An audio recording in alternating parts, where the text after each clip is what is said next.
जय वाल्मिकी, जय आदिवासी बांधवांनो. मी गीतांजली कोळी.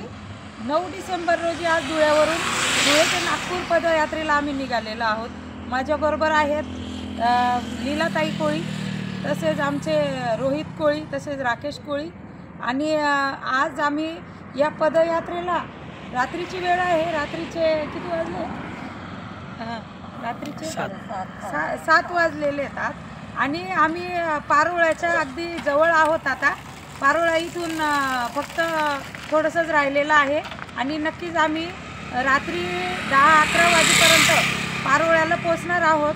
आणि पारोळ्याला रात्री मुक्काम करून आज सांगायचं विशेष म्हणजे पारोळा जे पोलीस स्टेशनचे जे साहेब आहेत त्यांनी स्वतः फोन केला. तसेच पिंपळगावच्या आमच्या PSI मॅडम त्यांनी देखील स्वतः फोन केला. तसेच एरंडोलसुद्धा अनेक पोलीस बांधवांनी फोन करून रेस्ट हाऊसमध्ये सोयसुद्धा माझी पदयात्रेची आमची करून दिलेली आहे. जेवणाची सोय देखील माझ्या पोलीस बांधवांकडून करण्यात आलेली आहे. आणि आज अतिशय सांगायला अभिमान वाटतो की जो आमचा पोलीस बांधव रात्रंदिवस ड्युट्या करतो, सर्व प्रकारचे कामं सांभाळतो.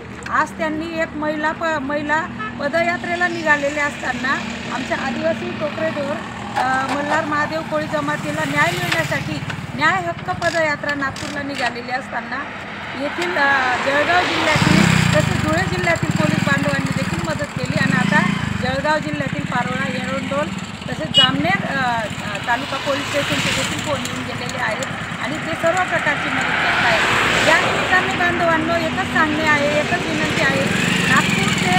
धुळे ते नागपूर पदयात्रा 19 डिसेंबरला नागपूरला पोहोचणार आहे. तर त्या मार्गामध्ये पारोळानंतर एरंडोल, जामनेर, त्याच्यानंतर मलकापूर, खामगाव, नांदोरा, त्यानंतर अकोला, अमरावती असा प्रवास करून नागपूरला ही यात्रा पोहोचणार आहे. तर रस्त्यामध्ये मार्गामध्ये जिथं जमेल तिथं या यात्रेत सहभागी व्हा आणि आपल्या समाजाची ताकद याशिवाय आपल्या समाजाला न्याय मिळणार नाही. कारण मुलगा रडल्याशिवाय सुद्धा आई त्याला खाऊ घालत नाही. त्याच्यामुळे हे लक्षात ठेवा की सरकारला आपण सांगल्याशिवाय सरकार आपलं ऐकणार नाही. त्याच्यामुळे मोठ्या संख्येने घराबाहेर पडून या पदयात्रेमध्ये सहभागी व्हा. आम्ही महिला असून देखील एवढ्या लांबून चालून नागपूर पदयात्रेला जात आहोत. हिवाळी अधिवेशनला माननीय देवेंद्र फडणवीस तसे मंत्रिमंडळाला नवीन GR काढून देण्यासाठी आम्ही भाग पाडायचा आहे आपल्याला. यासाठी एकत्र या बांधवांनो. जय हिंद, जय वाल्मिकी, जय आदिवासी, जय राम, जय शिवराय, जय बाबासाहेब.